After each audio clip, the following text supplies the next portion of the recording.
بسم الله الرحمن الرحیم. یوه ورځ یو سړي خپله میرمن ووهله. میرمن چې پر مخې سرې وینې روانې وې، غوښتل له خونې ووځي. خاوند له دې ویرې چې د خپل پلار کور ته د شکایت لپاره ولاړه نسي، لومړی یې ترې موبایل واخیست، بیا یې دروازه ورپسې بنده کړه او زیاته یې کړه اجازه نه در کوم چې زما پر خلاف چاته شکایت وکړي. میرمن یې جګه شوه، د خونې تشناب ته ولاړه. خاوند یې فکر وکړ میرمن به مې تشناب له کوچني کړکۍ څخه وتښتي، نو د تشناب تر کوچنۍ کړکۍ څو شیبې بهر ودرېد، مګر هیڅ خبر هم ونه شو. بیرته خونې ته راننوت. دې وخت کې میرمن له تشناب څخه راووته او داسې یې کړی و.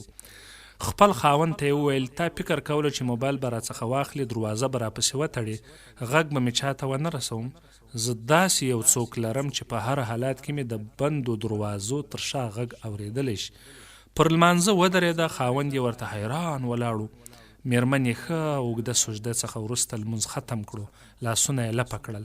خاوند یې ورغی، لاسونه یې ورته ښکل کړل. ویې ویل پر سجده کې دې چې څومره خیره او ازار راته وکړ، بسنه کې وي ما له قصده داسې ونه کړل، شیطان ملعون له لاسه مې داسې وکړل. میرمن یې مخ ور واړو، په مسکا یې ورته وویل ځکه خو مې سجده کې درته دعا وکړه چې زموږ مینه دې رب نه کموي او شیطان څخه مې ستا او ځان لپاره له الله جل جلاله څخه پناه غوښته. سبحان الله.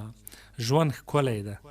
یو بل سره میرمن یا خاوند، مور پلار، خور، ورور، لور، زوی مینه وکړي.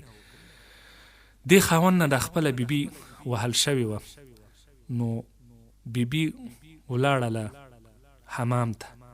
نو د سړي کوشش کوه چې یاره دا لکس د حمام له کړکۍ نه ځان باسي. نو هغې اودس وکړ. له اودس وروسته راغله، ورته ویل چې ستا څه خیال دی چې ته به زما غږ چوپ کړې، زه داسې یو الله لرم چې هغه ته به ووایم او غږ به مې څوک هم چوپ نه کړي. نو په لمانځه ودرېده، اوږده سجده یې وکړه. د خاوند یې سوچ چې ازار به یې راته کړی، بلکې دې چې سلام واړه او دعا یې وکړه، په دعا کې ښېرا نه دي کړې بلکې دعاوې یې کولې. او خپل خاوند ته ویل تا فکر کوله چې موبایل به راڅخه واخلې، دروازې به راپسې وتړې، غږ به مې چاته ونه رسي. وایي زه داسې یو څوک لرم چې په هر حالات کې مې د بندو دروازو تر شا غږ اورېدلی شي. او په لمانځه ودرېده. خاوند یې ورته حیران ولاړو. میرمن یې ښه اوږده سجدې څخه وروسته لمونځ ختم کړه او لاسونه یې پورته کړل. خاوند یې ورغی، څه یې وکړو، لاسونه یې ورته ښکل کړل او ویې ویل چې په سجده کې ډېرې ښېرا یې راته وکړې. بس ښځې ورته ویل چې نه، ښېرا مې نه دي کړې بلکې دعا مې وکړې چې الله پاک زموږ مینه د رب نه کموي او شیطان څخه مې ستا او د ځان لپاره څه وکړه، پناه وغوښته. الله جل جلاله دې موږ ته ټولو ته توفیق راکړي چې له خپلو بیبیانو، خپلو خویندو، خپلو میندو او خپلو اقرباو سره په صدق او په صحیح طریقې مینه محبت وکړو.